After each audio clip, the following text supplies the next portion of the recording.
मौलाया सल्ली वसल्लिम दाइमन अबदन अला हबीबिका खैरिल खल्क़ि कुल्लिहिम।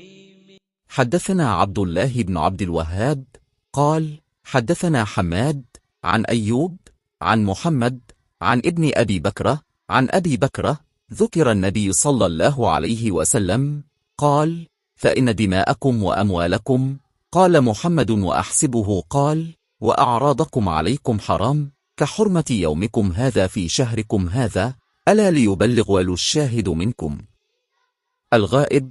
وكان محمد يقول صدق رسول الله صلى الله عليه وسلم، كان ذلك ألا هل بلغت مرتين। हमसे अब्दुल्लाह बिन अब्दुल वहाब ने बयान किया, उनसे हमाद ने अयूब के वास्ते से नकल किया, वो मोहम्मद से और वो आबन इब्बी बिकरह से रवायत करते हैं कि एक मर्तबा अबू बकरा रज़ी अल्लाह अन्हु ने रसूल अल्लाह का जिक्र किया कि अपने यूं फरमाया, तुम्हारे खून और तुम्हारे माल।